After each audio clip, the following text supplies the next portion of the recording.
then he moves his head left and moves his head right. As he moves his head right, to the right, he is shot in the right ear, right? And you talk about an instance of millimeters, of centimeters, of a very small amount of space. If you don't move to the right, the back of your head is still in that same position, and it gives a bigger target for the shooter.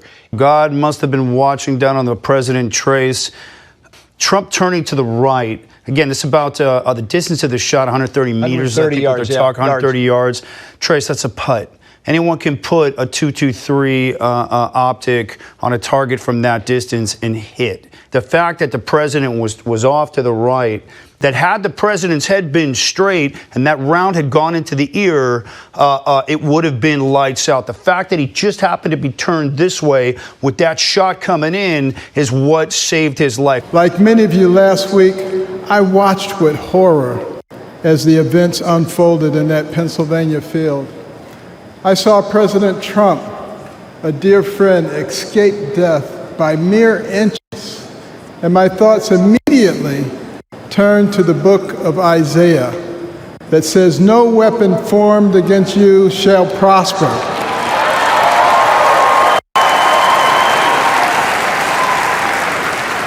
Well, let me tell you the weapons that they used. First, they tried to ruin his reputation, and he's more popular now than ever.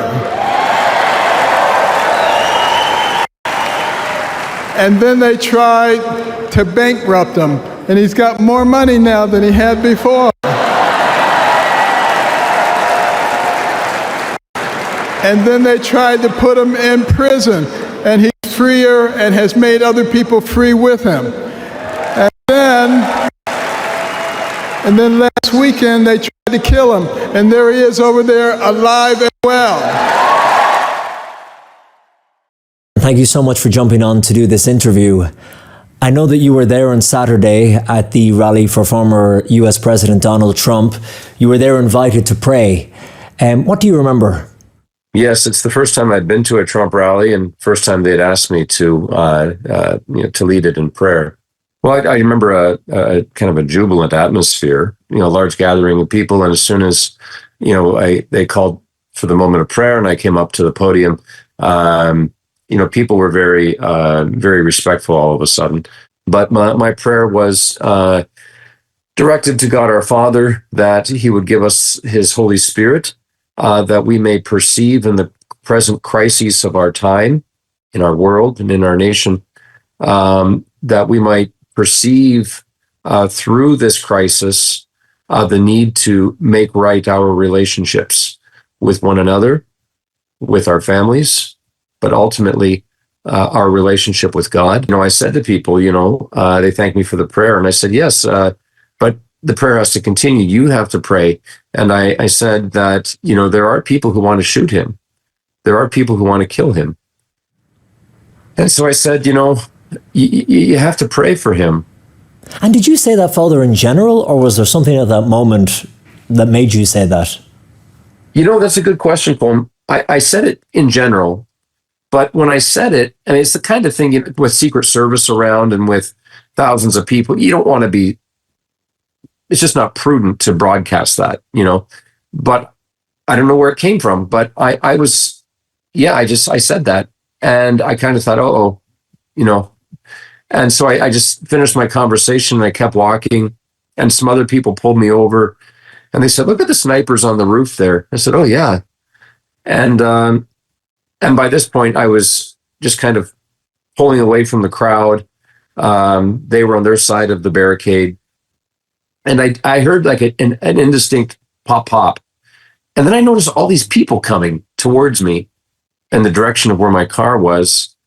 And I thought, oh, I'm never going to get out of here, And then someone says there were gunshots. So at that point, I thought, oh my. So I was, by that point, I'm in the car. I get in the car and my phone starts going off. And one of my parishioners who was in the crowd said they shot President Trump.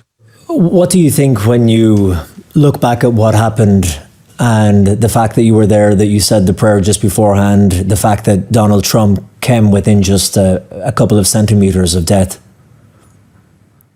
Well, it's definitely, the grace of God. It's definitely a testament to the power of prayer in events. I'm not saying me personally, but the effect, the invisible, powerful effect of the angelic realm and the grace of God operating in the affairs of men. It is influenced by our willingness to bow our head and invoke his blessing. This is a testament again to the power and efficacy of prayer guiding the affairs of men. In the Bible, the concept of blood on the right ear serves as a visible mark of consecration, signifying that the person is dedicated to God's service and has been set apart for a specific purpose. This act represents a physical and spiritual transformation, preparing the individual for their sacred role. Here is a breakdown of the significance. Right ear. The right ear represents hearing and obedience. In ancient times, the right ear was considered the most important ear, as it was the ear that heard the words of God. Blood. Blood represents life, sacrifice, and atonement. In this context, the blood is a symbol of purification and consecration. Now, consecration means to set something or someone apart for a specific purpose, making it holy and dedicated to God. In this case, the blood on the right ear signifies that the person is being set apart for a sacred task or role.